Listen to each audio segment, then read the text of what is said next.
Well, Pam, which way you going? Left or right? Right. That's too bad. Why? Well, because it was a 50-50 shot on whether you'd be going left or right.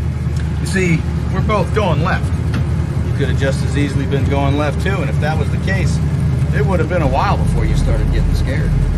But since you're going the other way, I'm afraid you're gonna have to start getting scared immediately.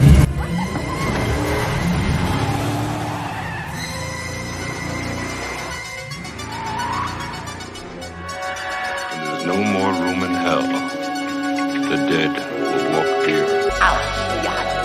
Low down.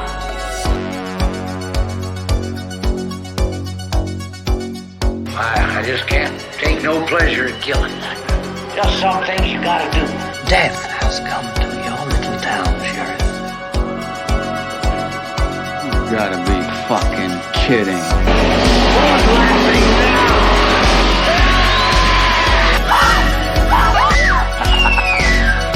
Be one of us. Join us! Join us! Join us! Join us!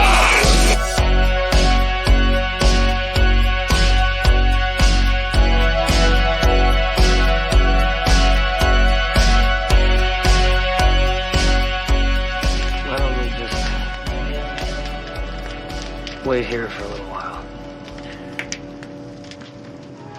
See what happens. Good evening, campers, dreamers, and babysitters, and welcome back to another episode of SplatterCast. I'm Dylan Newell, And I'm Luke Janesco. and we are back out of the Splatterthon. Yes, it was a fun time. We had a real good month as far as October goes. Lots of cool things. You know, we talked Black Phone. We talked David Gordon Green's Halloween Kills in 2018 on this podcast, as well as a medley of other films as little supplemental things for the channel. We also had both our video essays go up, which was a lot of fun. They're doing really well for us. I think both very unique, fun concepts. And we premiered Primetime Terrors. So, I mean, I know we've kind of been going over it a bunch with all our shows, but hey, that was a big undertaking. We're patting ourselves on the back a little bit. You know, that was a fun time. Yes, it was very unique. I think going into it, we weren't sure if we'd be able to kind of take on the parameters that we set, but we achieved pretty much everything that we had wanted to. And I'll say the Splattercast stepped into the most current stuff that we've really tackled thus far. So, you know, those are unique animals in themselves because in terms of like production history, things like that, there aren't necessarily a ton of things to dive into, you know, because it's so current. So that was a unique kind of format for us to kind of try and find different things to talk about. So, you know, I think that was accomplishment in itself, as well as everything that you were talking about. Oh, yeah. And so now we get to kind of, you know, switch gears a little bit. We get to take it back. This is Luke's pick. So I think the last pick that you had was, hang on, let me look at the board over there. Child's Play 2. So Yeah, it's been a minute, my It has guy. been a second because Yeah, because I don't know it what was- day that came out. That was that was the 12th of September. my gosh. So we're almost pulling up on 2 months here. Yeah, because then we had Hellraiser was my last pick, and then we had the two for last month, which were just you know, the ones we set together. So, you know, this is your next solo pick, and we're going to be covering Bubba Ho-tep, which is another Yes. movie I've never seen. So this was one of those fresh watches for me, as we like to do here on the show. You know, this was a good bit of fun. So, Luke, I guess get into it a little bit. Tell us, where'd you discover this flick, man? Oh man, so this one was, if you've watched any of our content, especially maybe checked out the interview up on Super No Bueno, where we kind of talk about where we met. This one I ran across at the used media store that we both worked at. Now, I ran across this one way before I'd actually met you in terms of knowing about it. I actually did not watch this one until way later. I think this honestly was a 2018, 2019 watch for me. because I had just never gotten around to it. I had heard really good things about it. I knew Bruce Campbell was in it. The cover looked intriguing. I remember putting this on a shelf, and before I did that, I kind of just read the little synopsis on the back, because before that, I really didn't know what this film was about. I would just see, Bruce Campbell dressed as Elvis.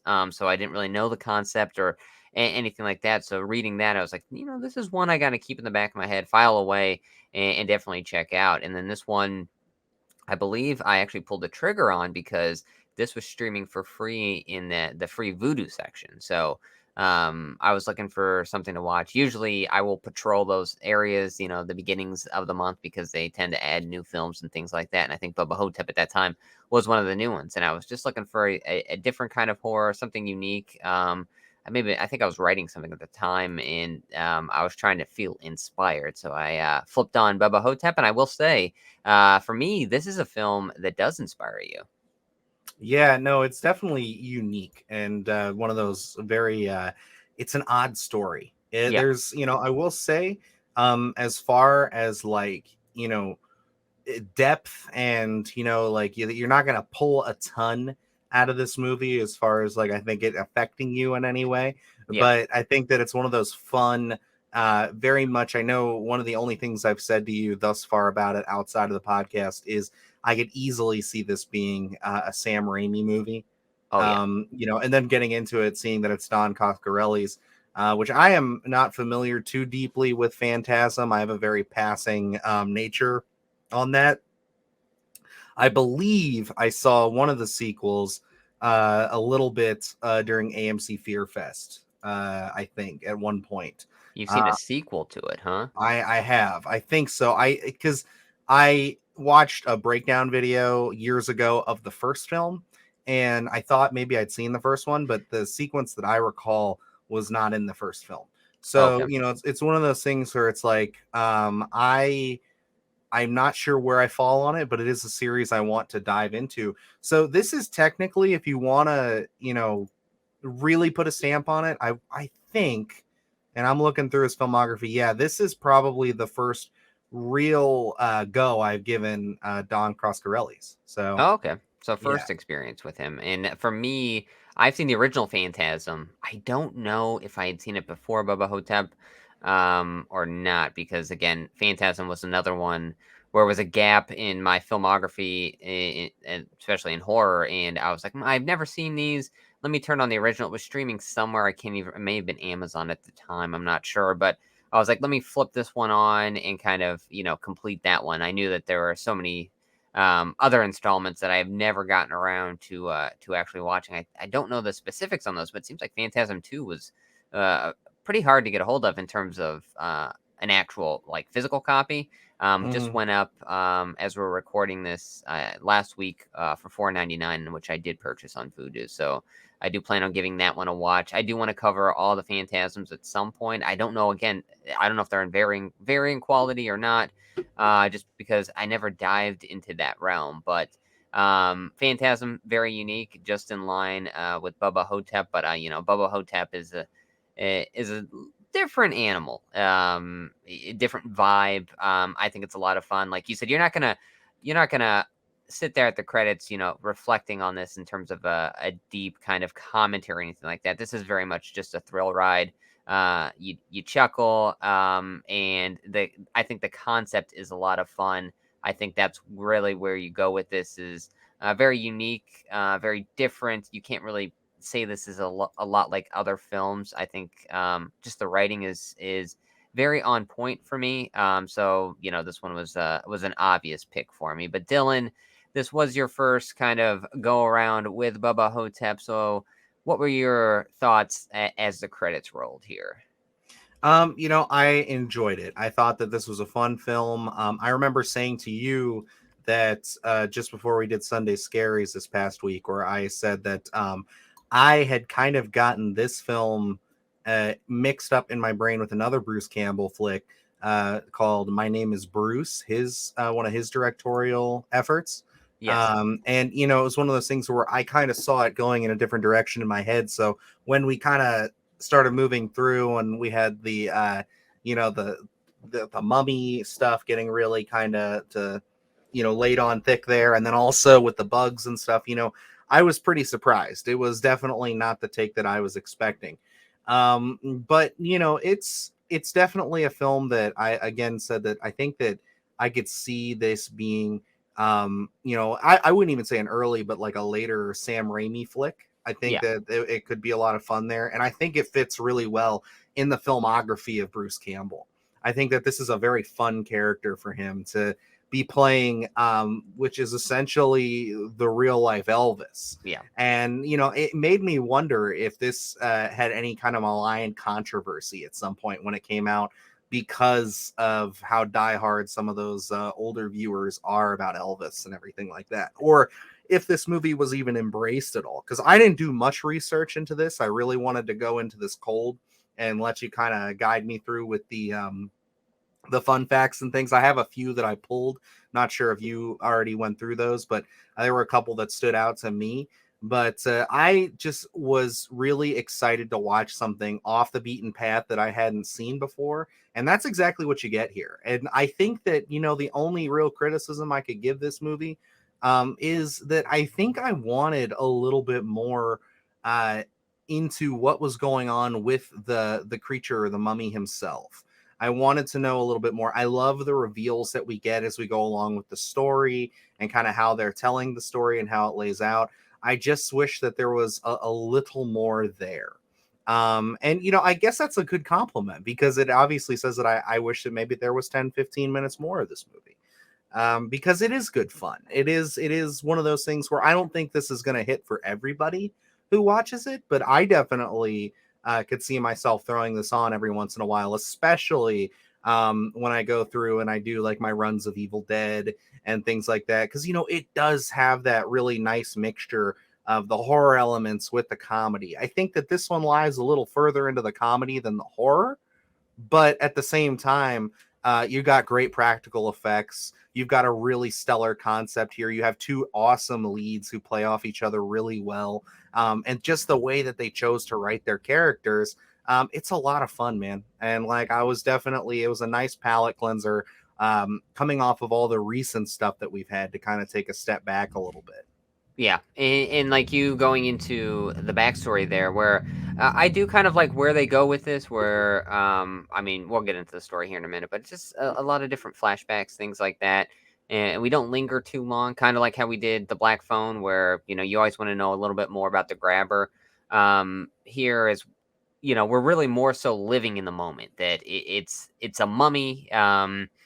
And he has posted up shop here, and we don't dive too deep into here. Now, well, I would have loved to have seen a little more with the mummy as well. I mean, when we get into kind of budgetary and things like that, we'll figure out why we didn't really, dive too deep into that element. But, overall, I think this is a lot of fun. If you haven't checked this one out, you might want to pause the podcast and go check this out briefly. Because we're going to dive pretty deep into the actual story itself. Oh, absolutely. So I guess without further ado, you want to move into our first segment? Let's do it. Alrighty, and we're moving into a little segment we like to call The Account of the Macabre. The film which you are about to see is an account of the tragedy which befell a group of 5 youths, in particular, Sally Hardesty and her invalid brother, Franklin. It is all the more tragic in that they were young. But had they lived very, very long lives, they could not have expected, nor would they have wished to see as much of the mad and macabre as they were to see that day. For them, an idyllic summer afternoon drive became a nightmare. The events of that day were to lead to the discovery of one of the most bizarre crimes in the annals of American history, the Texas Chainsaw Massacre. Alrighty, and so just getting into this segment, this is where we like to go over the synopsis. Luke usually writes us up a beautiful piece here, just to kind of guide us through the film, and then we like to discuss the story bit by bit here, just getting our thoughts on every inch of each flick. So Luke, without further ado, why don't you take it away? Yes. Let me preface this by saying, usually I read these a couple times before we hop on here. I did not. I actually just wrote it, and I didn't just write it, but I wrote it a couple days ago and did not come back to it. So if I stumble a little bit, allow me some grace, people. Here, I've been a busy boy, so Yes, and give the boy a break. He just had a baby, so he's his schedule is completely off right now. So but I will give it the old college try here. So let's hop into the story of Bubba Ho-tep. Shady Rest, where the bedpans are clean and the oatmeal is warm. In a world of walkers and broken hips, we find Sebastian Half. Life is a little limper these days, since Sebastian can't swivel his hips like he once used to. When Nurse Jocelyn comes in to get a little handsy with Sebastian, he reminisces that he isn't the Sebastian Half that we know. Instead, he is the original Elvis Presley. At the height of his popularity, he decided to give it all up and live the simpler life. No more drugs or jumpsuits, only friends and barbecues. Trading lives with a convincing impersonator, he loses the paperwork to his true identity when things get a little toasty in a trailer park fire. When nature calls one night, Sebastian runs into a big ass cockroach that has him all shook up.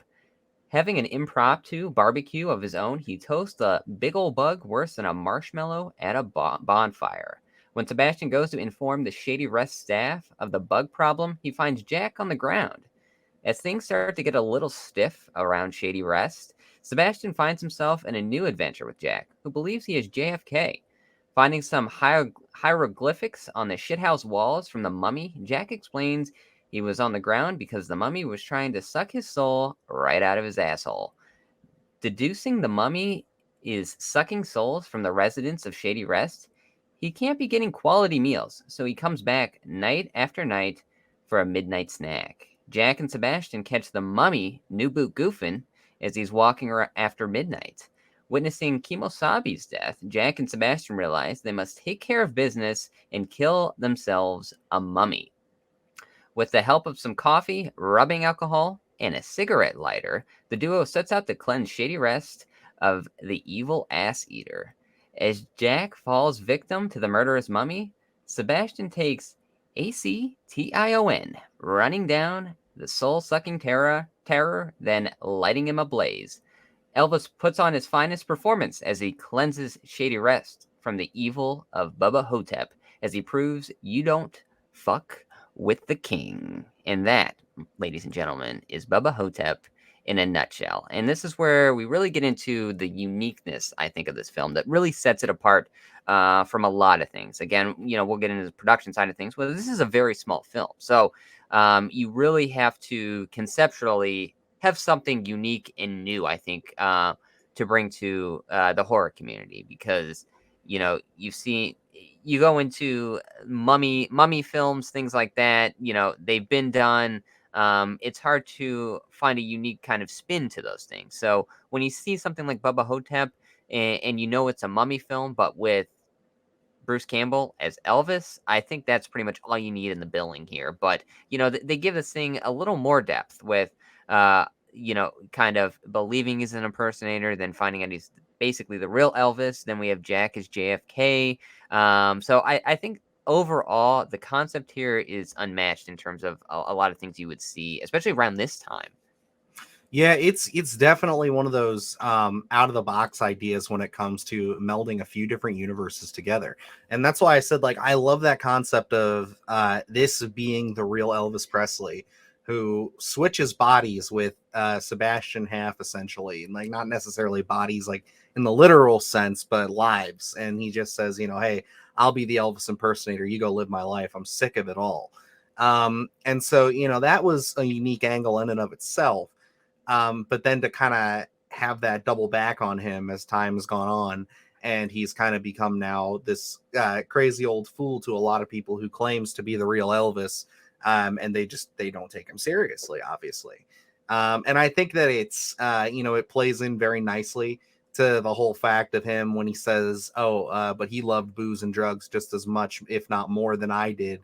And unfortunately he hit the hay, or he, hit the sack, whatever you want to call it.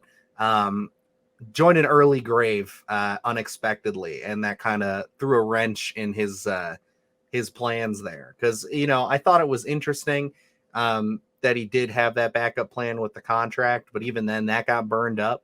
So it's kind of like he made his bed, and then the world universe was like, yeah, now you're gonna sleep in it. So it's just like I like that a lot. And then yeah, just like we don't see mummies. Like we talk about how we don't see werewolves as much in cinema, like when it comes to big budget cinema. And this isn't like a giant budget film, but you've got actors like Bruce Campbell and that in there. So it's like the fact that they went and they took a character that's even used even less, and they went for it and they added a new spin to it. I really enjoyed all that. I thought that was a really fun take. I enjoy a lot of the aesthetic choices they use for the mummy himself, like when he discovers the van or the bus or whatever it was in the river, and it's deduced that the mummy is that's his crypt and that's where he's staying. I thought that was really cool. It's just these little touches and flares. And I guess again that does make me wish that we could have gotten a little more with it, or even just a continuing story in some capacity.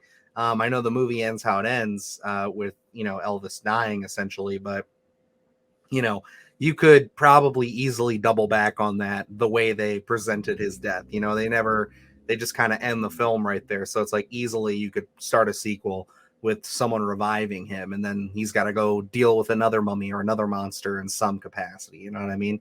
Yeah. So it's like, I think that it is wholly unique and it's a lot of fun, and there's a lot of elements to love in this film. And just being introduced to this film, and reading this little synopsis here and sitting with it for I watched this and I don't even know 100% the runtime. I think maybe it's an hour 32 or something like that. I But think it's an hour 34. okay, Because yeah, I had to pause it, and for I me, it remember. runs really quick. It's a very contained story there, and when you define out of the box, I think Bubba Ho-tep pops up, because this is just very different in terms of a lot of different elements. I mean, like going into just the Elvis character itself. I think you could have done this a mummy story and just done it, by the book. It could have just been a random character, but you kind of throw in the spin of Elvis. And I know this is based off of source material, so it's kind of pulling from that. But the idea of that this is going to be Elvis, and like you said, when you open up, don't really know anything about this film, and taking it at face value, you're saying, okay, we're just thinking this guy thinks he's Elvis. And then you kind of get this whole spin here of, no, this is actually this is the real Elvis. And I love that story that when he's sitting there in his bed, and the nurse comes in, and then the lady's there to collect, I think, her father's belongings from the nursing home. Mhm. And they're kind of laughing at him, and then he kind of just sits there and tells them this long-winded story of everything. And like for us as a viewer, I think it's interesting because we can connect the dots visually, where clearly the impersonator is eating a pie. I don't know if it's a blueberry pie or whatever, and has it all over his face. And then they kind of, he meets the real Elvis and kisses his ring and everything. That we never see that interaction of here's this, here's that. So we're taking it as soon as they walk out that door, as soon as I guess the real Sebastian Haff walks out that door as Elvis, and he's wiping his face. That's how we take it, as, okay, so this has to be Sebastian Haff taking over that role. So then we tend to believe Elvis, or Sebastian, whatever you're going to call him. This is where we're going to get mixed up in terms of talking about this story. But to that nurse and the other lady, they're just thinking this is some old man pretending. He's got this elaborate story that he came up with in his head, and I love that, because they're kind of treating him as an unreliable narrator, in a sense, not to us but to everyone else. So it's like no one's going to believe that there is a mummy already, because he doesn't hold credibility. And that's another thing that I want to bring up here. I know we're going to jump all over the place when we're talking about this story. The setting here is, we look at something like Late Phases, and that's a unique werewolf story because of where it takes place. And here, this is a very unique story because of where it takes place in a retirement community. And there's a tendency that we don't really tackle older age groups in a lot of storytelling because um, it's just not, most of the time you want your relatable young audience, so we don't really go the older age group at all. So I love that this was unique in that spin as well, because we don't really get these retirement community stories that often. And again, that adds an extra element here when we're dealing with the mummy or that he's really Elvis, because there's this idea of dementia. And I think that's part of like late phases, the protagonist is blind. So but you're also dealing with that type of thing of like dementia and unreliability in that sense, where they're not necessarily lying to you, but they believe what they're saying, and they're coming up with these elaborate stories. So I think this really brings a uniqueness to this film, and I think that is something maybe if you really look at this film, you can kind of pull out and kind of sit with that. I know there aren't that many themes in here because it's so comedic to an extent, but I think that kind of idea of setting this in a retirement community is also something that you can kind of sit with and say, that's a very interesting choice. Yeah, no, I agree. Late phases is a perfect comparison because that's really where my head was at for most of this movie. Because that is just one of those, retirement community, like you said, and we don't have a lot of films like that to compare it to. Again, that's another one that, leans into another classic monster, again, going into the werewolf side of things that we love. So it's like, I think that movie's excellent in how it chooses to tell its story. And this one is, unique in and of itself of how it uses its mummy. But it still sticks to a lot of those classic tropes. I mean, we have the Beatles and everything that arrive first, and how they're getting into everybody's. I guess the retirement community gives out these boxes of chocolates. Yes. They don't really dive too deep into why or what that is. I assume it's for, people who are new to the residents, because we see that old woman at the start steal one. Yes. And the Beatles inside there. I got very much Brendan Fraser's The Mummy vibes from that. I was expecting it to crawl into her skin and everything. Yeah. But I liked how they did it with the little head popping out and all that. And I love the fight between Elvis and the Beatle. I thought that was really well choreographed and a lot of fun, because it's just one of those things where you can see everything teeing up with him starting up the heater, and then like the what do you call that thing, the steak poker, whatever it is. Yeah, it's like a barbecue fork or something. Yeah, like barbecue that, fork or whatever. Yeah, the fact that he uses that to dispatch it, and then he lights that thing on fire. Like, it was all really well executed and fun.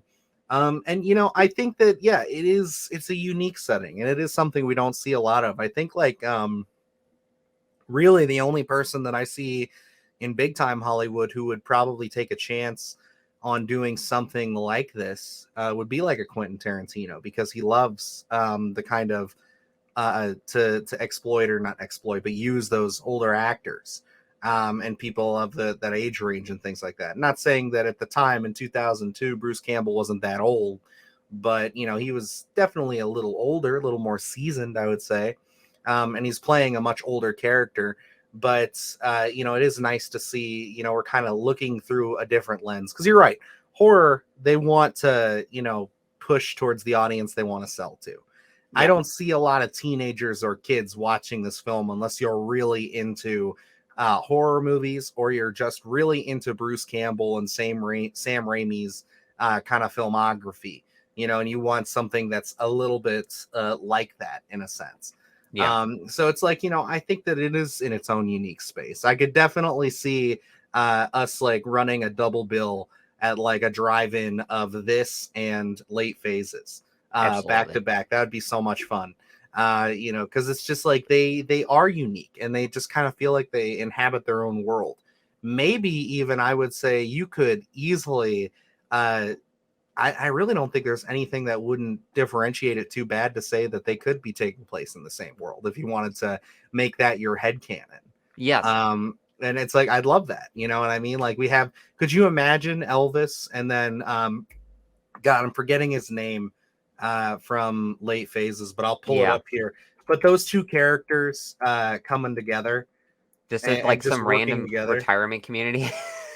Exactly. And so it's God. And I'm pulling it up right now. But but yeah, see, go ahead. and that's why I love these stories here because they come with a certain idea of unreliability because again, like going into retirement communities and this element of dementia or just losing it, not as sharp as you once were, so kind of misinterpreting things where they're not necessarily lying, but they're telling their version of the story, and it's a version that maybe a lot of people wouldn't believe. So, I just find that so interesting. And we're talking about Bubba Ho-tep and late phases, all dealing with we have a mummy, we have a werewolf, and these are all, kind of the universal monsters, the basic storytelling here of, when we go back to the 1920s, 1930s, where a lot of these were pretty much face value, where these are the building blocks for the films today. But like looking at those films, being told through decades upon decades upon decades, we always need something a little more unique, the evolution of the story. So you always have to have these fun spins on it, where Late Phases is an absolutely fun spin. I mean, Bubba Ho-tep for me is an absolute great thrill ride, where it's like so many different one-liners, so many interesting concepts. You talked about the fight with the flying beetle. Again, that works on so many levels, and we'll talk about comedy and horror with me, where sometimes that's a rocky relationship, but I think it works here. But so it's like kind of like this evolution of the story where it's like you have to find this unique spin, something to add to it, because maybe a mummy story, unless you're telling it really in depth and kind of being like, okay, we're gonna rejuvenate the original mummy story, and that's the billing that it has to be.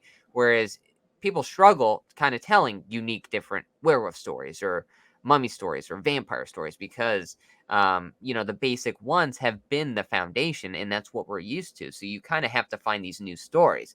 And Bubba Ho-tep is absolutely that new story. And it's like to kind of take that original mummy story and then meld in comedy where it feels like the comedy should not work, but it absolutely does.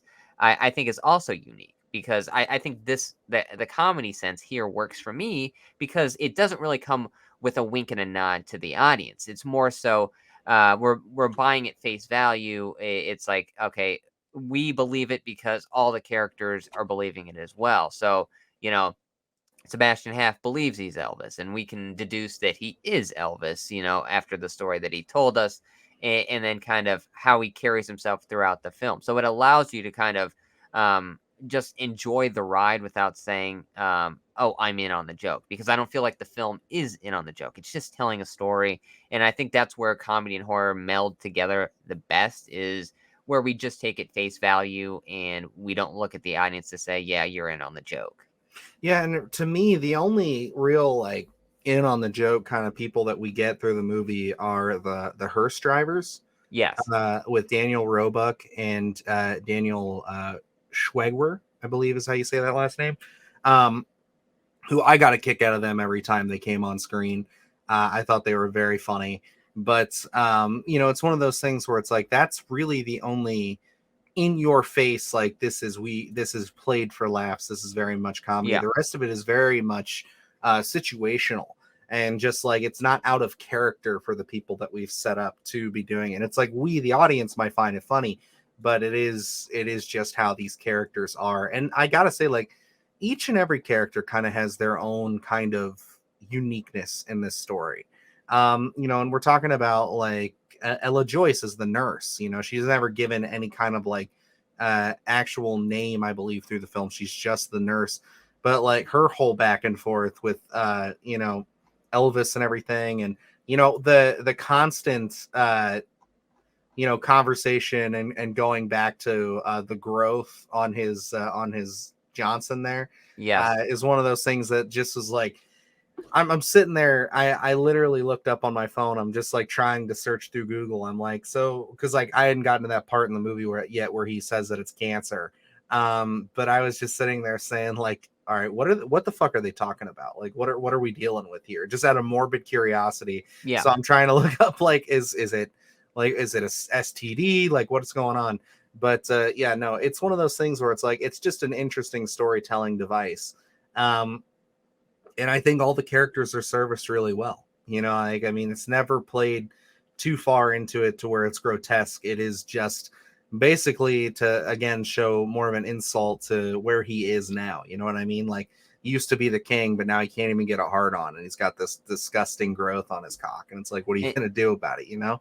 And that's one of my favorite pieces of dialogue where it is comedic, but it also kind of, again, where you can kind of find a little bit of a commentary in here and maybe a takeaway where it's delivered in such a comedic manner that maybe unless you reflect on it a few times, you won't really, it won't stick in your head, but kind of where he is sitting in bed and the young lady comes in to collect the belongings and he's saying, she bends over in front of him and, he can see her underwear. And, he says, she doesn't even care that, he can sneak a peek at her love nest, as he calls it. And it's just as if a house cat was, so it's kind of like, he went from this sex symbol, I guess, in a sense, with all these women after him. And now he's just kind of this, um,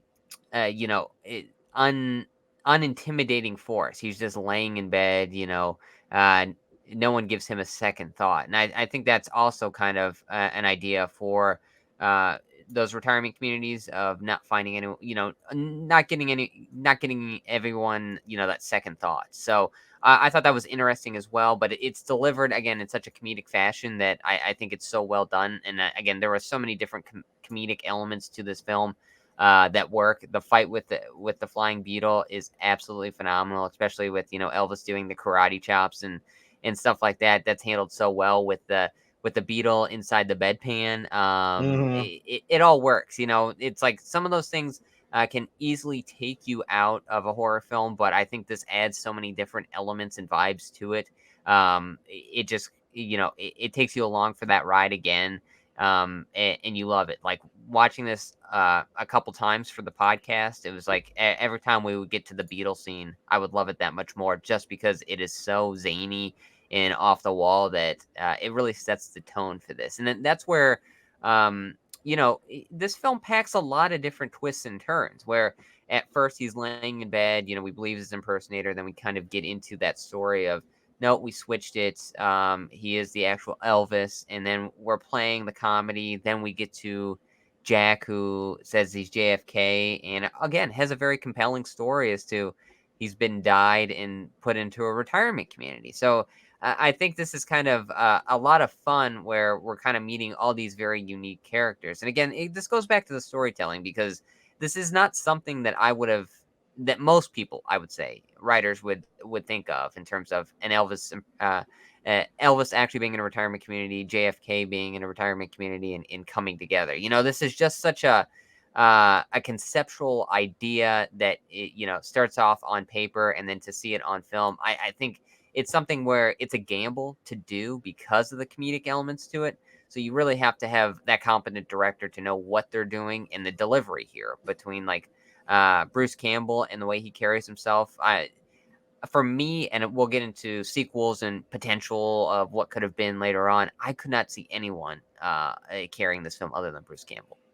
Yeah, no, it would be interesting. You'd almost have to have that kind of universe like that we were talking about, where it would be like kind of the retirement community horror flicks where they all kind of come together in order to like have anybody else in this role. Because I think that and it was Ambrose is the character from Late Phases, but I think that's a great it falls into that archetype a little bit, where Bruce Campbell is the more zany, more kind of theatrical kind of take on that, as to where Ambrose is more of the serious veteran, obviously experience with war and things like that. So they come at it with their very different approaches.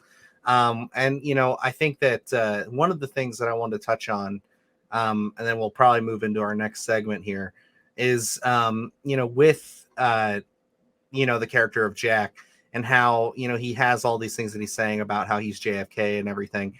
And I love that, unlike with Elvis, they do pretty much imply it and throw it in your face enough to say this is the real Elvis. They never tell you if that's the real JFK. And it's one of those things where it's like, we had this conversation right before we recorded of, do you think he is or do you think he's not? And, he talks about how they, cut a part of his brain, and they put him into this body and dyed him and all this stuff. It is what it is. And I would just say that he's crazy, but then they do have that specific shot where Elvis is picking him up, and you very vividly see that scar behind his head there. So it's just like, it could have been a surgery, it could have been any number of things to justify it. But like, I personally, like to sit here in my mind and think, yeah, sure, this is what they're doing with that character. I think that's fun. I think that adds to the universe. And all in all, I think it's just adds to the fun of that character and their relationship. Like, I think that they have a really great bond, these two men in this thing, as they're trying to kind of work together to decipher what's going on in this retirement home. Yeah, and that's one of the things that I love, because as Sebastian, or Elvis, tells the story of, actually being Elvis and no one believes him, and then he goes and he picks up Jack off the floor, and as they're sitting there in their, I think both of them are in wheelchairs. I can't remember 100%, but they're out, like, basically outside, not for recess, but essentially that's what they're doing, and they're having a conversation, and he's telling him that he's JFK and all this stuff.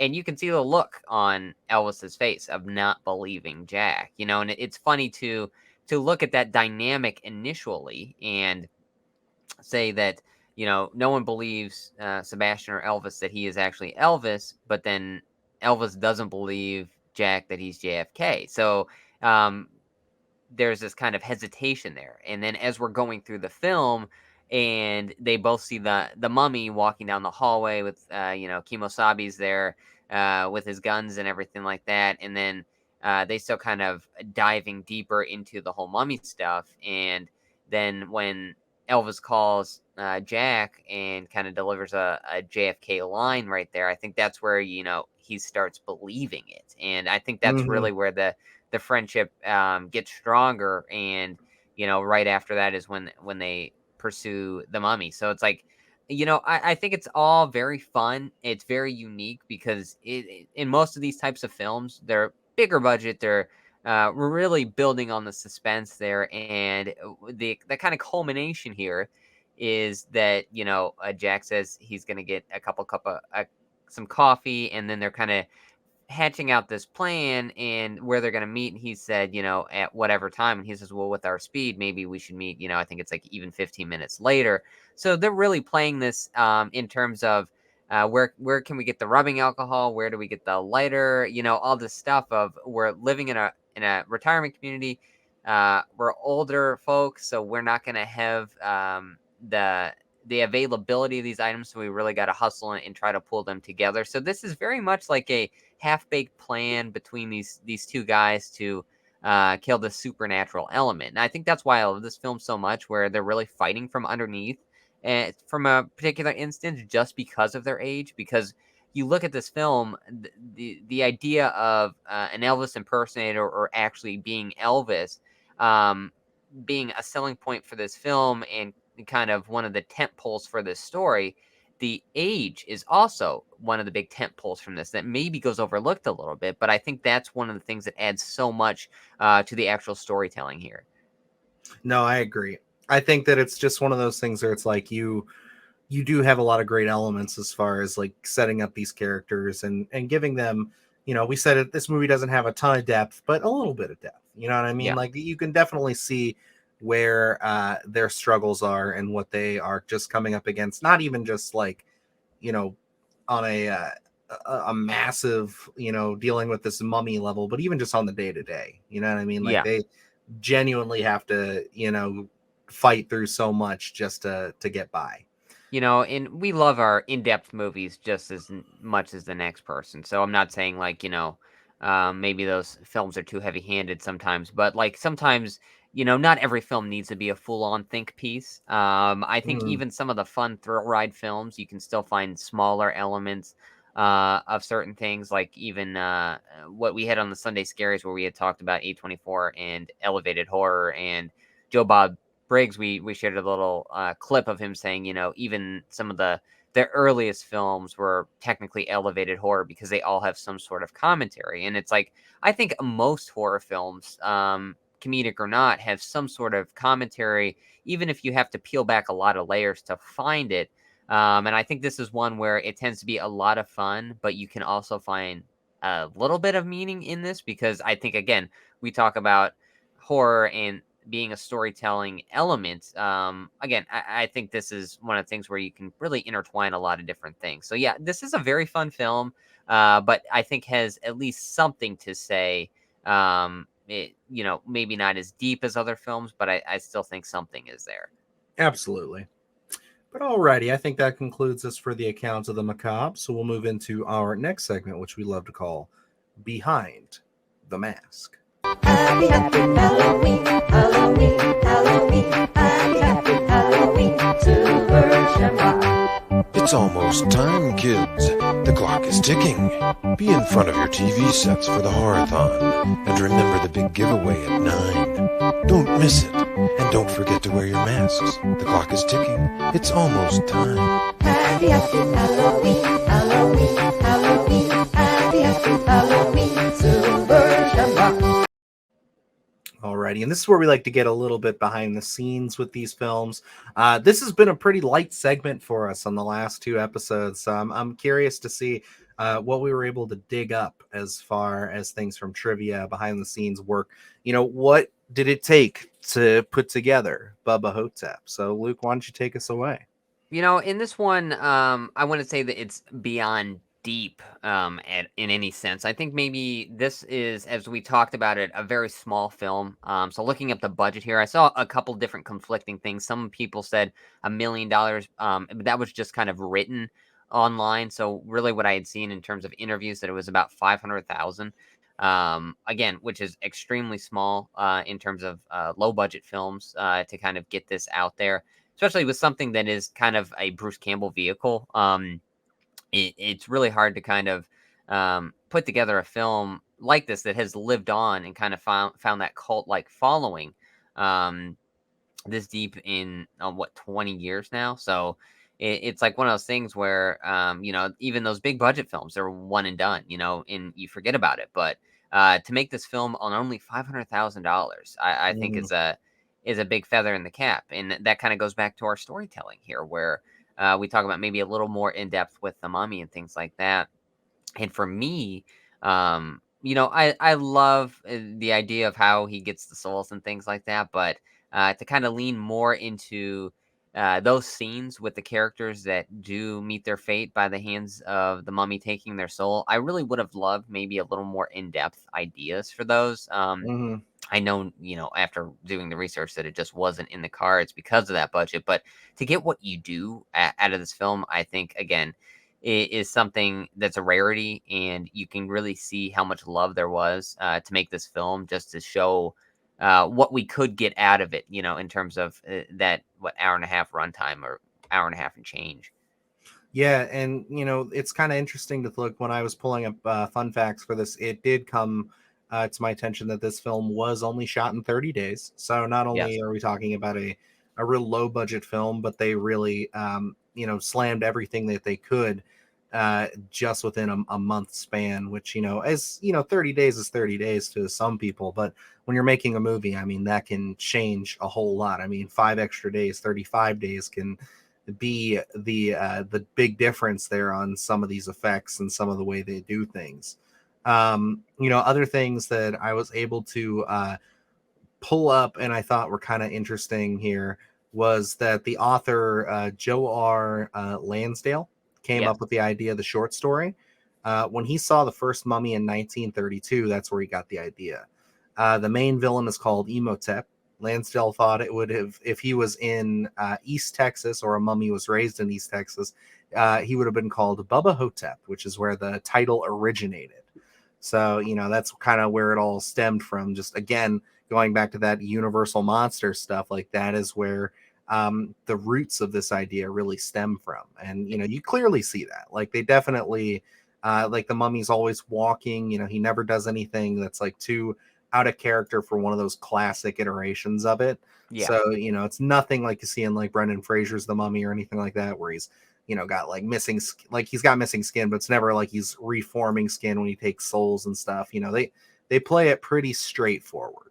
And I love that the opening to these, or they have the definitions of Bubba and Hotep and all this Mhm. stuff as to like the root of the word and where we're getting this. Because I think that even opening the film just like that and not really knowing too much about this, it kind of tells you a lot in terms of the context of what we're going to be getting, and even like him saying that he kind of put together the Bubba Hotep from seeing the original Mummy again. Putting the layers that he did in this film, or in that short story, um, I think is very interesting because it just takes that one interesting concept, and like that's like where I think maybe me and you start. I know at least I do in terms of maybe a unique title for something, and then kind of trying to work my way backward and to say why is the title like that? So it's like coming Mhm. up with those. I'll kind of file away unique titles until I find another concept that fits that title because it's like once you find just that small little 2 sentence concept and then you start building upon it and making connecting all the dots and making all the story elements work. I think that's where you get some of the funnest stuff. Yeah, no, I would agree. And yeah, unless your idea gets your titles get stolen, by Hollywood, then you can have a lot of fun with it. Um, Unbelievable. yeah, I'm a little bitter, but yeah, no, there was a couple other things I thought that were kind of neat about The this. What's up? Oh, so the one thing I didn't read the short story, unfortunately. I could not find it before the podcast. So I don't know if I have to dig a little bit deeper or maybe I don't even know where it's available because I know it was initially in appeared like in a short stories of like Elvis, like a novella, and then it has been released in a couple different iterations, but I could not track anything down before the podcast in order to give it a read. I did see that there was another character from the film or from the novella that did not appear in the film, which was, I believe, it would have been a woman that believed she was John Dillinger. And I think that would have been another interesting thing to kind of add into that. I don't know if it would have been gotten a little too muddled, but because I do like the duo of Elvis and JFK just tackling this mummy. So I don't know necessarily if we would have needed that, but again, I thought that was kind of a fun little note to be like, oh, so there was another character here that didn't really translate into page. And again, that's Mhm. like where we talk about we just did the Black Phone on the SplatterCast, and it's a 30 pager going into over an hour 30. So and kind of the different elements they bring to it, and then this film or this novella being 47 pages being brought into another over an hour and a half. So it's like um I really want to get a hold of that to kind of see what the varying degrees are because again, I think that's some of the best stuff where we talk about, at least I do, some of the ideas of Stephen King get a little too bloated in trying to fit a lot of themes because his books are so heavy. Whereas some of these lighter things, like a 30 or 47 page thing, making it into an actual film, leaves a lot of room for the actual screenwriter and director to play a little bit. No, I agree. I think that like novellas are kind of where it's at if you want to go through adaptation. They do leave a lot of room too, because I mean, like, depending on whose work you're adapting, yeah, because like even again, we talk about it all the time. I feel like every once a podcast we bring it up. Silver Bullet was initially, was thought up as a concept for a calendar, and then that got translated into a short novella, and then that one got expanded even a little bit more into the actual film. So another great example there. So it's like if you are looking to adapt something that you want to sell to some studios, I would suggest looking into some of these horror novellas around because like I'm Yeah. sure there's something like this, like the Black Phone, that's just waiting for just a little bit more attention to it, a little bit more something something in there that'll get you pushed over the edge. Plus we all know that Hollywood loves an established property, so it's Also, a little side note: I feel like if we do 4 more Silver Bullet references on anything that we do, that warrants it to work its way onto Splattercast. Oh, it's going to. We most definitely will be talking about it. I think sooner rather than later. But let me see here. There was another piece that kind of goes along with that. No, one piece I did find interesting. I will side note to this is so they could not use any actual Elvis Presley music in this because to license one song would have cost them half their film's budget. So gotta love that. And then Which to go along with that, real quick, is that so at the sequence when Elvis turns on the TV and he's watching an Elvis movie marathon, none of those clips are of the actual Elvis Presley. They are people in low budget films that just have a basic body type that look close to Elvis. And if you notice, they never show his face for the exact same reason. It would have cost way too much, even just to have a clip of Elvis in the film. And that's wild to think about, to think like Mm. just one person's image or um, creation, would cost so much just to even be able to use. And you don't really think about it, at least I didn't while watching this, until you kind of look up that stuff and say, oh yeah, there are no Elvis songs that play in this film, which, going through it, I don't think necessarily it's missed at all, but I think it would have added a little extra to it if we would have had at least one Elvis song at some point. I don't think it's necessary, but I just think it would have been a little added kind of treat, a little some sprinkles on top of the cake, just to kind of add in a song like that. I think it would have been interesting to do. No, I agree. I think that there could have been some good opportunities to incorporate some music, especially in the climax. But at the end of the day, it is not needed. The score that they choose is very much that kind of classic, kind of Elvis-y kind of music. They try to emulate that as best they can. So it is one of those things where I'm just like, I think this is a very good compromise. I think that maybe the fact that it doesn't have any Elvis music kind of grounds it a little bit more into the story of him kind of just being this kind of shell of himself in a way. Yeah. So it's like, I think it's one of those things where it's like, if that was the intent, great, but I think it worked out even better that there wasn't. Yeah. And then one of the things I wanted to talk about, because as we're talking about this being such a small film, one of the things that I found were most of the film was shot in an abandoned veterans hospital outside Los Angeles, using only 3 hallways of one of the buildings for the interior of the rest home. Even the actual trailer park explosion itself was done of that veterans hospital, and that one was actually done in one take, probably because they didn't have the budget to do they weren't going to more do that than a couple one times. So that's probably why they did that full-on wide shot there. Like, let's make sure we get everything. But going into this, where me and you, if we talked about it before, kind of doing short films and stuff, especially having next to no budget, most of the time we do not.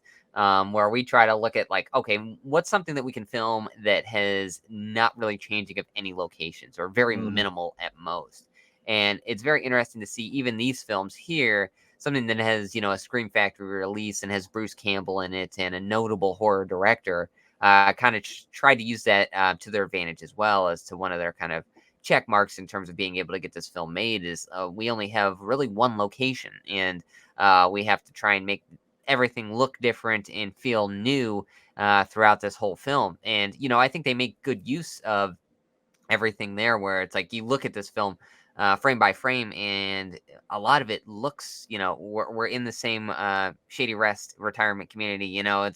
We're in the rooms, we're in the hallways. But again, I think they make great use of it. It doesn't feel like repetitive at all, because maybe the characters are so strong and you're really invested into the dialogue itself and what is going on, that even if we're only using very minimal sets and have to kind of almost repeat them, it doesn't feel like that when you're viewing this. No, I agree. But alrighty, I think that about wraps up. Unless you have anything left for us for Behind the Mask, Luke, I could move on to our next segment. No, yeah, I think we can go ahead and move along. Alrighty, so that's going to take us into our segment, which we like to call "You Are All My Children."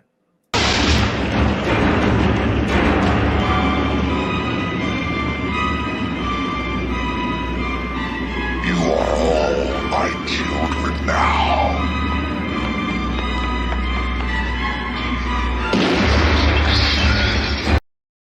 Alrighty, and this gets us into our cast and crew segment, so we'll be able to give you a little rundown of everybody who's involved in this flick. Like we said, we've already mentioned Bruce Campbell. I want to say, how do you say Jack's actor's name, Luke? Have you run across that yet? I don't know. Honestly, I have not run across someone actually saying it, so I don't know if it's Ozzy Davis or Ozzy Davis. I'm not entirely Ozzy sure. Davis. It might be. Ozzy sounds about right. Unfortunately, we're going to butcher that, but Yeah, no. So we've talked about a couple of these guys here. We've talked about Daniel Roebuck and everybody involved. So, is there, other than our two leads, is there anybody that stands out to you, Luke, that you want to give a quick little shout out to?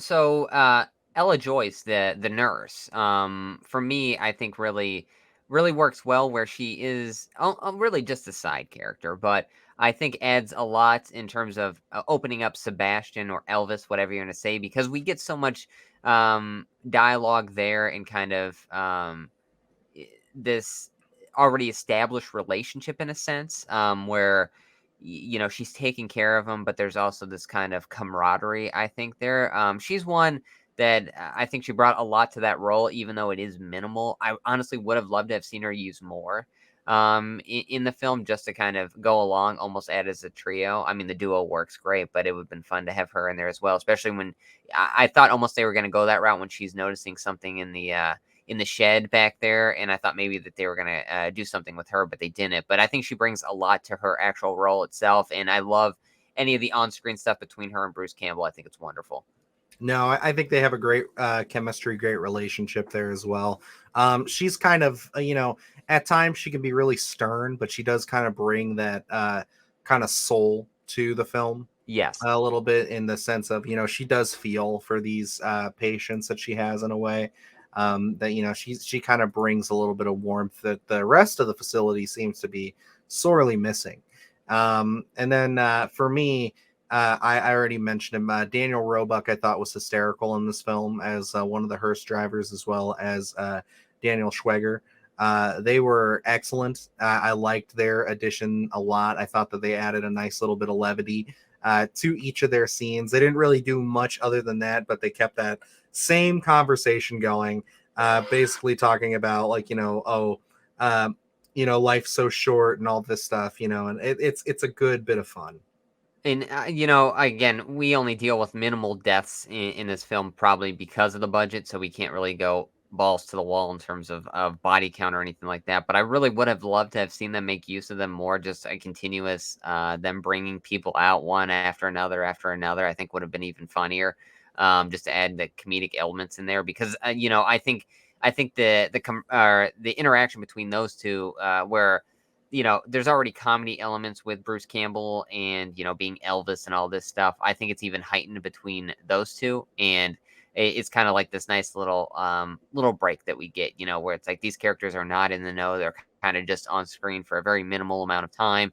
And it's a good just kind of transition almost from scene to scene. No, I agree. And, I think that another person that I think we should highlight is Bob Ivy, who Yes. played Bubba Ho-tep himself there.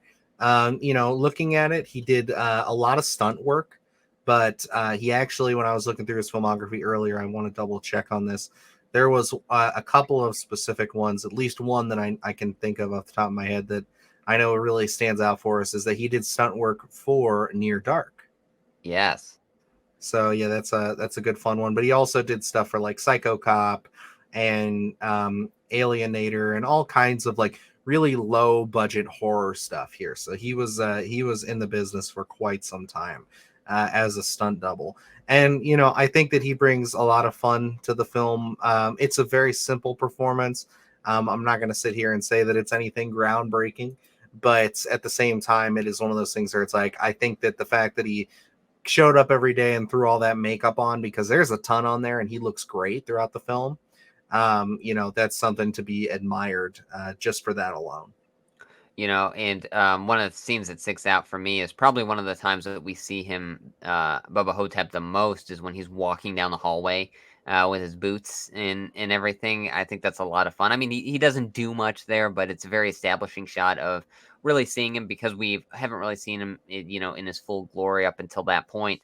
So I think kind of just him being able to command that scene and really make it memorable because it is one of the scenes that sticks in my head when we talk about this film. And he's really doing nothing. He's just walking down the hallway. But the way it's lit, the way he's walking toward the camera and everything, I think adds a lot to the film. I agree. But we can kind of get into our two leads here. I guess we'll talk about Ozzie Davis first, and we'll save Bruce for last. But we've talked a little bit about his performance there. Again, I think that it's a wonderful, unique character that you're dealing with here, where he's kind of, we don't know whether or not he's batshit or if he is actually genuinely John F. Kennedy. Yeah. So it's one of those things where it's like, I love that it plays with you there, but I love, like I said, the detective angle that the characters take together. And, he's kind of leading the charge on that for the most part. He finds the stuff on the shithouse walls and everything, and he starts being the one to decode it and everything. So it's one of those things where he is kind of leading the charge here for the supernatural, and he has to get Elvis on board.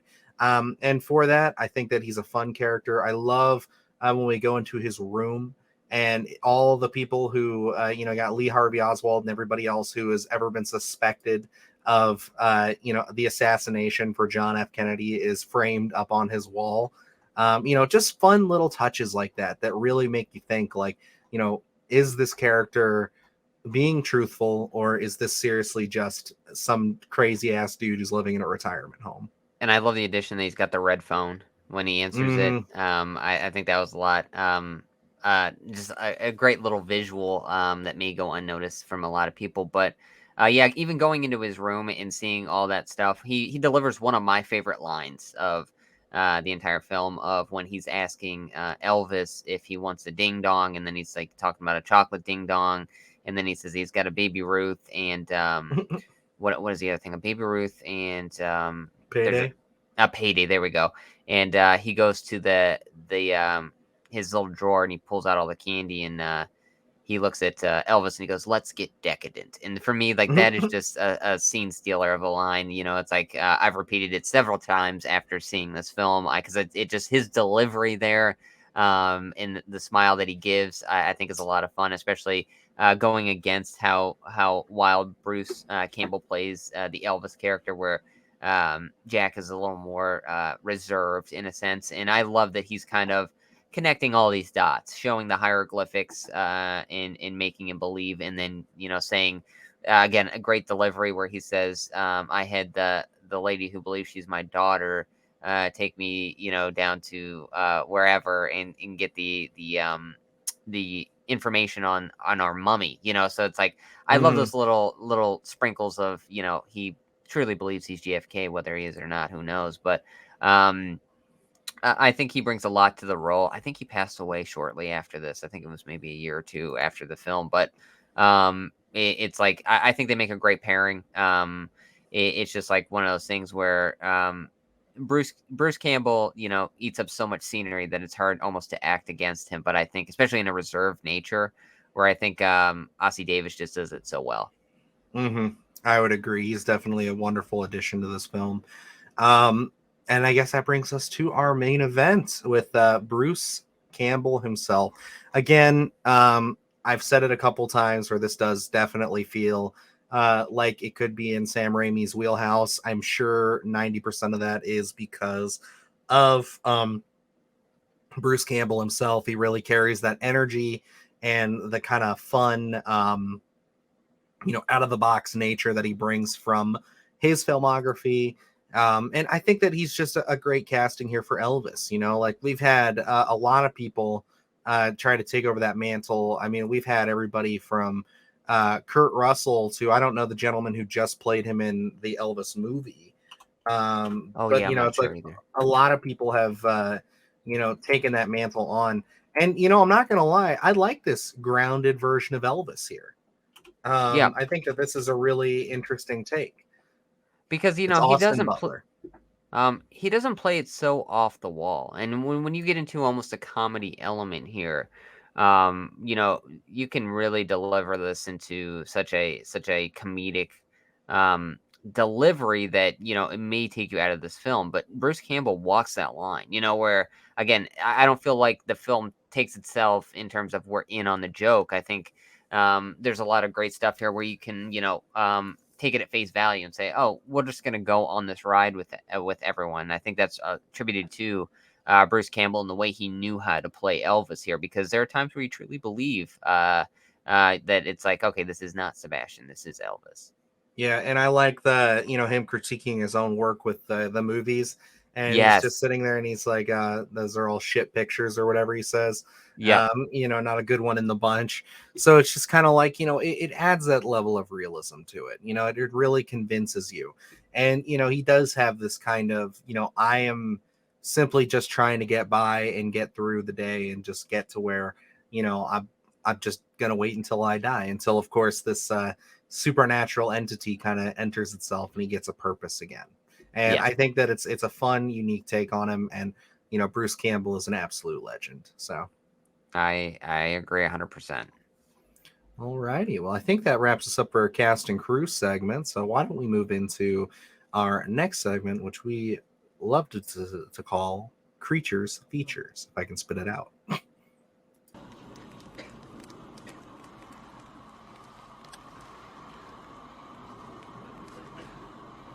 gotta be fucking kidding.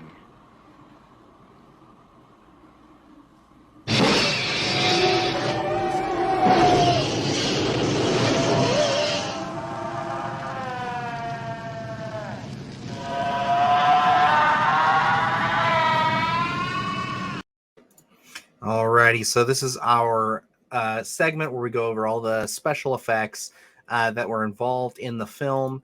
There's not a ton that can be talked about in this segment for this film. Really, we've got Bubba Ho-tep himself, who is just a really unique design. It's one of those things where I was kind of waiting for the explanation of why the cowboy boots and the kind of the ripped up shirt and everything like that and the hat. But it's just kind of one of those things where I'm like, okay, well, I mean, he's been in East Texas for, God knows how long, and just been able to kind of fly under the radar, eating souls of elderly people. So it's kind of like maybe, this is just some clothing that he picked up at one point. But I think it's a very unique design. And then, of course, we have the Beatles also would be probably the next biggest special effect. Yeah.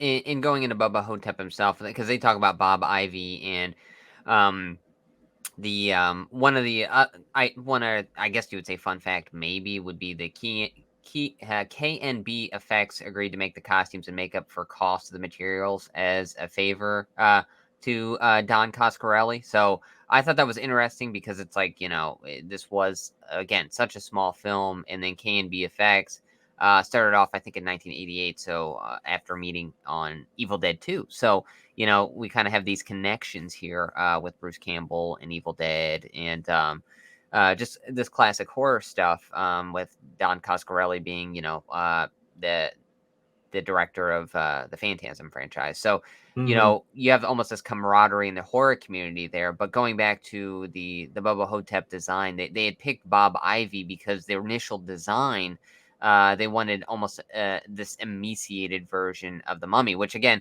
they talk about, the classic versions of the Mummy are he's in wraps and you don't really see that much, but they wanted to go this emaciated version of him, which I think is a very interesting take. So they wanted kind of,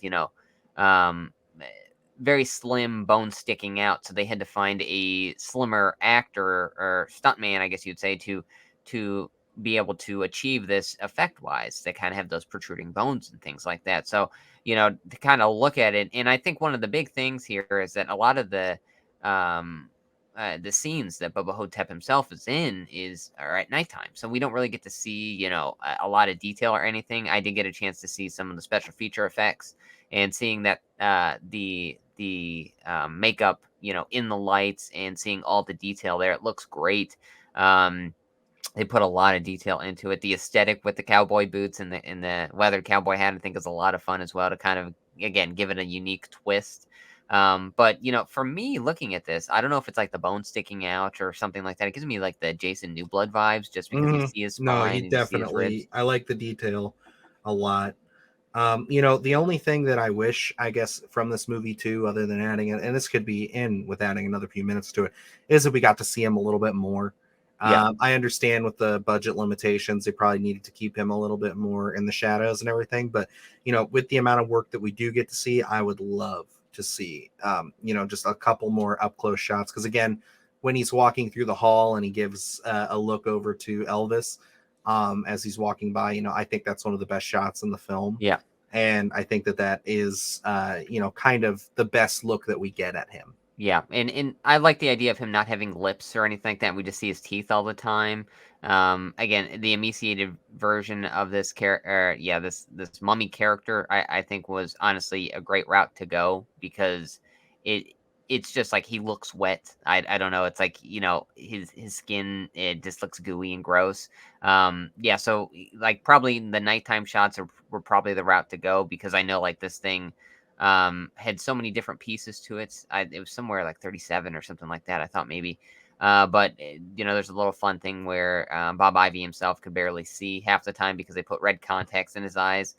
So they had to keep kind of directing him, back and forth as to where he was going, which is one of those things where he even said, sometimes some days my eyes would hurt more than others, but that's just the name of the game in terms of when you're dressing up like that. So very in-depth look at Bubba Ho-tep himself. Another thing that I want to bring up in terms of special effects, I think that is well done, is Bruce Campbell himself. Oh yeah, I mean the elderly makeup throughout looks great. Yeah, yeah, and that's where it's like they did minor alterations to his face to try and make him have that Elvis look, but it still shines through. Obviously, that's Bruce, and I think that's kind of a great marriage of trying to make him to look like Elvis, but also be able to tell that it's Bruce because again, Bruce is a big selling point for this film. Seems like it's pretty much his vehicle. And Hmm. it's well done. Sometimes with these makeup effects, it can be very hit or miss. But with K&B Effects, I mean, they've done a lot of high profile films. So it's like by this time in 2002, they had been through the ringer and done a lot of different things. There's a great documentary out there called Nightmare Factory that I did realize is fully on YouTube. It's about an hour and a half, but it kind Oh, of gives you okay. a deep dive of some of the effects that they've went through some Walking Dead stuff. They've made some Predators, a lot of different things. So, Because that's Greg Nicotero's company, right? yes, yep. Hmm. So, really diving into this, I think they really knew what they were going to do, and to do this all at cost as a favor, I think is great. It just really shows the value I think that people place in terms of the horror community of one another, and just kind of going out there and trying to make the best product possible. Absolutely. But alrighty, I think that wraps us up for this segment. So we get to have a little bit of fun today. We get to revive a segment that we haven't seen in a couple of episodes here. So without further ado, I guess we'll kind of move into They Live. It's alive!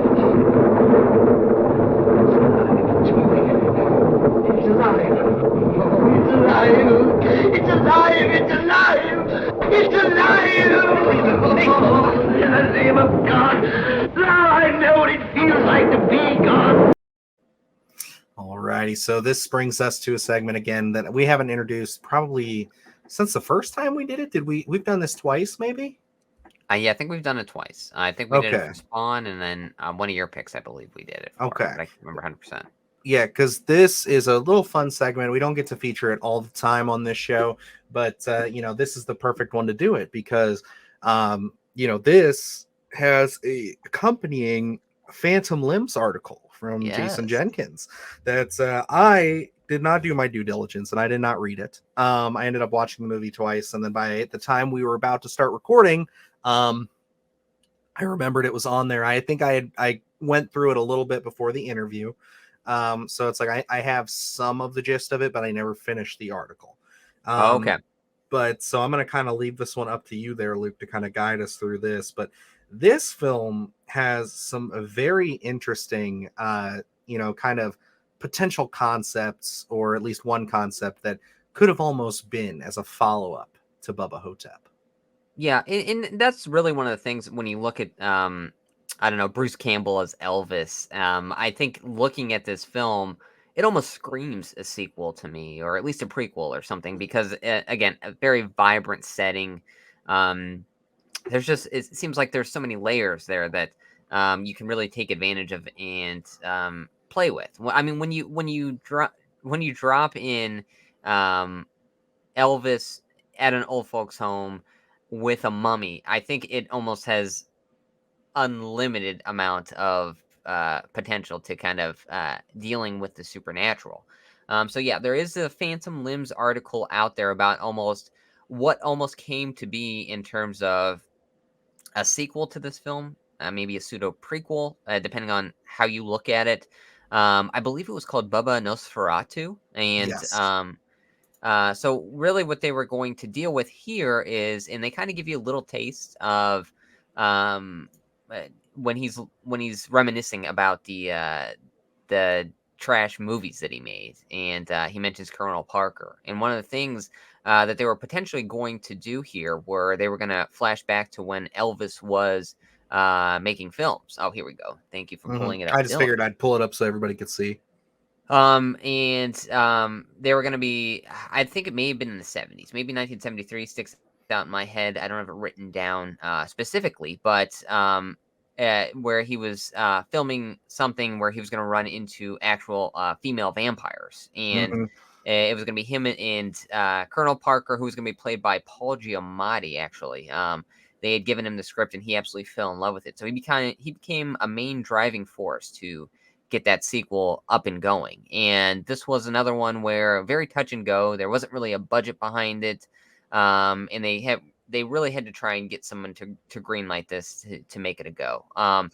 And it spent years upon years in production hell, saying like, we have a script, we don't have a script, we have a backer, we don't have a backer. Bruce Campbell's attached, Bruce Campbell's not attached, all this different stuff. So one of the prerequisites, I guess you would say, is that when they went to Bruce about this, he had wanted the original writer of the novella, Joe Lansdale, to write a script for it.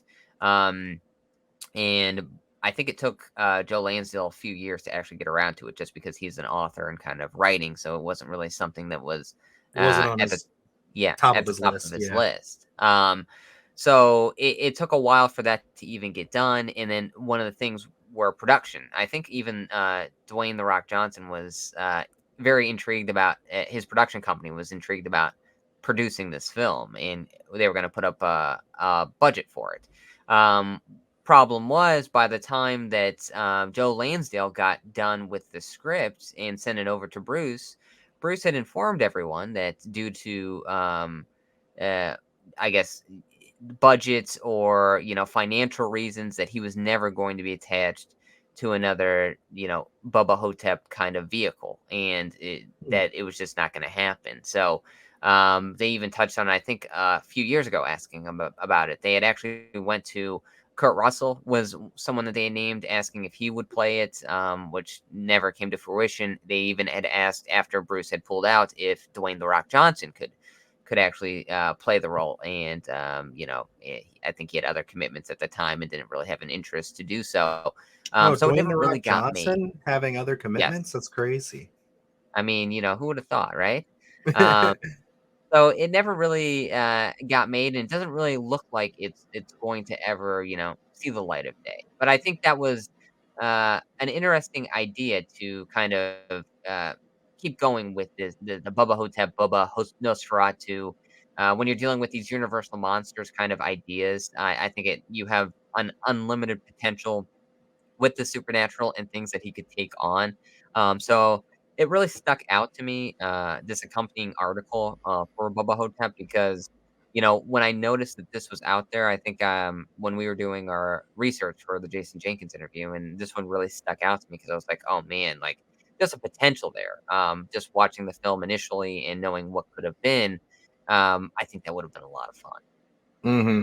And one of the things that I really enjoyed, when I first went over this, I believe, wasn't there at one point a pitch or at least a mention of a Bubba Sasquatch? Yes, Was one yes, of the there things was. they talked about. Yeah, because that was one of those ideas where I'm like, yes, let's do that.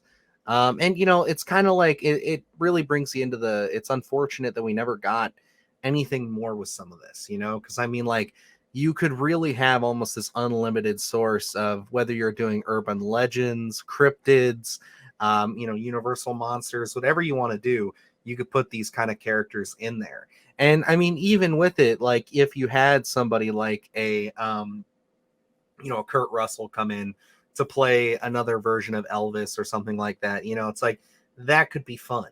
And it's really, I think, like it's just it's a shame that we never really got this. I think that it would have been a fun series to continue on with, but at the end of the day, we do have to, take into account that it is Hollywood, and it wasn't like this movie lit up the box office or anything like that. It was kind of, an underground cult hit. But I could easily see this getting picked up as a streaming thing at some point down the road, especially if you could get a big name attached like that, even if Bruce Campbell could somehow come back and do that. Even in some form of capacity, I think you could. It could be a good bit of fun. And, maybe you just have to change it a little bit for modern audiences. Maybe it doesn't have to be Elvis. Maybe you have another rocker or somebody like that could come in and fill in those shoes. I don't know.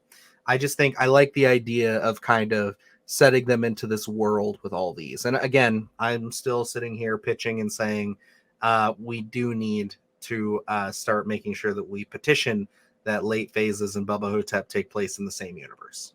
There we go. We'll just do we'll do a team up. We'll do a script on that. We'll do it. And then we'll get Bruce Campbell back. Because one of the things that he initially, I think Don Coscarelli had penned a script with Paul Giamatti initially. And that was the original the Vampires with Colonel Parker, which was Bubba Nosferatu idea. And one of the things that Bruce Campbell initially did not like before he had requested that Joe Lansdale does the script was that this breakup of it was almost going to be I think they almost played it where he was going to be revived post Bubba Ho-tep, because you can pretty much do anything you like. And going to be traveling, I think, to a different nursing home. And on the way there, he was going to be reminiscing about his time during that filming and running into vampires. So it would have been this mashup of almost a prequel and a sequel all mixed in with an old Elvis and a new Elvis. And for some reason, Bruce Campbell felt very strongly that you could not mix and match an old and a young Elvis. It had to be one or the other, but they both could not exist in the same script. And that's when I believe he requested that Joe Lansdale pens the script, and then that's when he said he would do it. But, it was not to be. But again, going into this, unlimited potential, I think he could have been like the Van Helsing with, just a little different twist. One of the things that would have interested me would be, of course, one of our favorite subgenres, a werewolf, and having Elvis take on a werewolf or something like that. I think would have been a lot of fun to dive into that lore, because again, this opens up so many doors when you're dealing with the mummy, and the comedy with the intertwining of the horror works so well that you can really almost do anything. And I would have loved to have seen him just keep adding to his crew of supernatural fighters, so it's like maybe the nurse shows up or, something like that, where it just keeps adding and adding to people in these retirement communities, and they all keep helping him. I think would have been a lot of fun. I would love to see this live in some aspects somewhere down the road. Money changes everything. Maybe projects aren't as available as they used to be. So maybe you got to circle back to things that you were offered way back in time. So I don't know. I'm going to hold out hope for the Bubba Nosferatu, Bubba Ho-tep, Elvis, Bruce Campbell universe to expand at some point. I agree. I'd love to see this get a little bit more attention, and we'll see. I mean, we got a lot of directors throwing their hats in the rings for things. Who is it? The guy who did Werewolf Within wants to do Darkman, another one that we kind of covered. Yeah. About. I'm forgetting his name, but I know who you're talking about. So I mean, we're in this world where a lot of directors nowadays grew up watching a lot of classic horror and some of this stuff. So it's like, who knows what properties we'll see in the future. We've already talked about Friday 13th. There we go. But all right, that's going to move us into our last segment of the show there, folks, where we're going to be basically going to The Check is in the Mail. Just listen to the old Pork Chop Express and take his advice on a dark and stormy night, all right? When some wild-eyed 8-foot-tall maniac grabs your neck, taps the back of your favorite head up against a barroom wall, and he looks you crooked in the eye, and he asks you if you've paid your dues, well, you just stare that big sucker right back in the eye, and you remember what old Jack Burton always says at a time like that. Have you paid your dues, Jack? Yes, sir, the check is in the mail. Alrighty, and that brings us to our last segment, which, of course, as I said, we call the check is in the mail where we just give our final thoughts. Ratings, legacy. Where does this film stand with us? Where does it stand in the horror community? And I think since this is my first watch on this, I can say that I was very happy with the results. I enjoyed this quite a bit. It's fun. It's tongue in cheek. I like the characters a lot. I like the concept. It really gives you that world of just like, there's a lot to play with here, and there could be a lot more in the future if somebody wanted to pick this up and do something with it. I kind of hope that we could follow through with that, but you never know with the Hollywood system. So I think that I'd highly recommend Bubba Ho-tep to anybody who likes the kind of offbeat comedic horror. If you're looking for something scary, that you're really not going to get that here. That's not really what this is. This is more of a fun genre piece.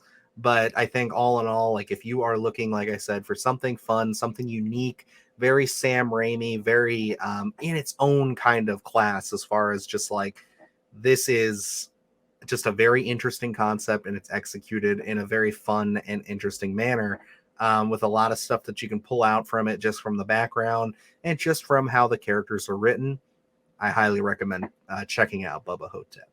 Yeah, I think this one really does showcase the diversity of like the definition of a horror film, because this one has so much comedy in it, but intertwines it with that classic mummy theme, and kind of diving into that supernatural. And I really do feel like this film kicked open the door for a expansive universe that just has not been meant to be yet.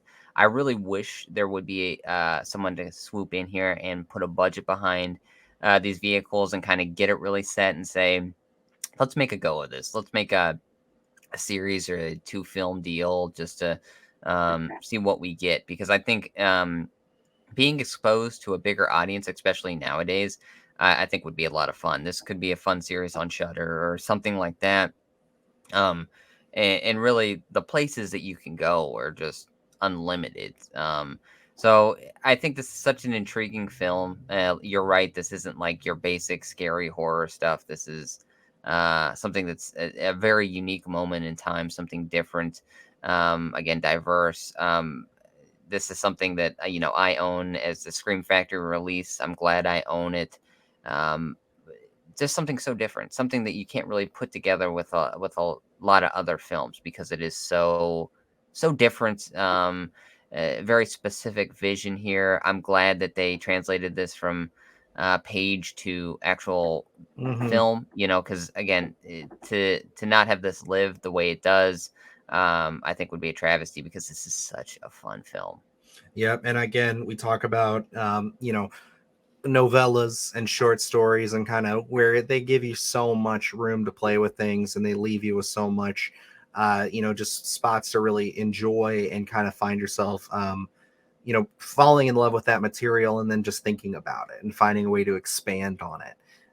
So it's just one of those things where it's like, if you are a budding screenwriter or you're looking for something to adapt, don't shy away from that kind of stuff, because they always leave a little bit of room for growth. Everybody thinks that they have to pick up the next great American novel and adapt that, but no, it's like, I think that even if it comes down to just a couple of paragraphs and it inspires you, then I mean that's something. You can make a whole flick just based off that. So yeah, I quite enjoyed this.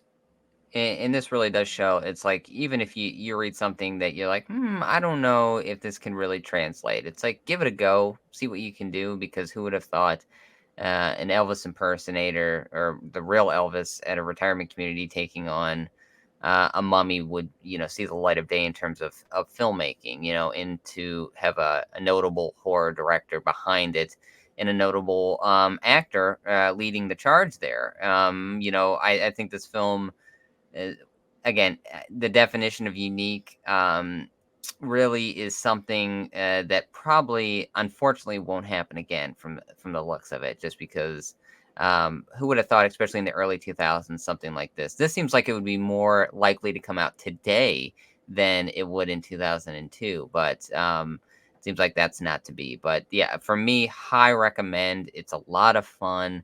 I think it inspires you. It's gets the creative juices flowing, especially when um, the trials and tribulations this went through in order, with such a small budget and to make this thing work. It is just one of those things that hangs its hat on the creativity of the film and the acting and the concept in general. So can't speak highly enough of this film. Obviously, I picked it. High recommend from me. Awesome. But alrighty, guys, that's going to bring us to the end with our Bubba Ho-tep conversation. This was a fun one. Definitely a nice palate cleanser after diving deep into some of the more recent flicks of the last few years. We got to get, our critiques of the David Gordon Green franchise off our chests there finally. And then we got to gush about one of the most recent horror films of 2022 to really impress us. So to kind of go back and dive into something a little different was a lot of fun here, and it does inspire a lot. It makes me want to go and write so much goofy shit as far as that Bubba Sasquatch or Bubba Nosferatu kind of stuff. I want That to. would be absolute a fun time, wouldn't it?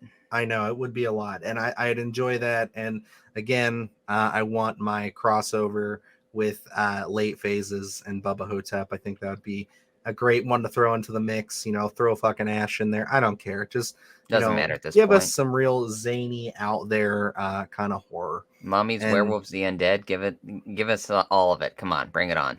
Absolutely. But as always, guys, you can check us out on our social media at SplatterCast Pod, where you can find us on Twitter, Instagram, and TikTok. We'll keep up with all the latest and greatest on there.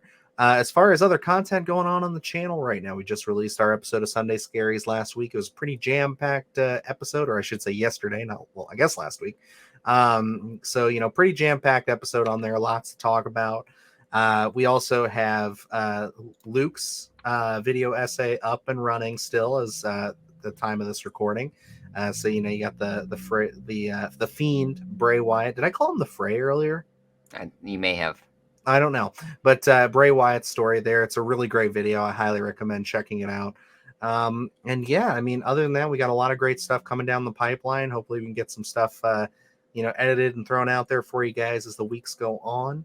And come back here again in 2 weeks for my next pick, which still formulating, still tossing around a couple things. I might have a rogue wave coming in this way because I watched a little something I haven't watched in a while last night, and I'm thinking about trying to justify it for the show. So we will have to see. So, but yeah, other than that, Luke, you got anything for the folks? No, just stay tuned. A lot of fun stuff coming up. Now that we have the Splatterthon in our rear view mirror, we're thinking of some other creative things to bring to you, as always, on the channel. So stay tuned on that. And then, I think maybe as time allows, a couple of unique videos maybe dropping this week. I'd love to. Yes, I think if we can get on that, that'd be great. So, alrighty, guys, that's going to wrap us up here for a SplatterCast as always. So until next time, I am Dylan Newell. And I'm Luke Janesco. And remember, stay scared.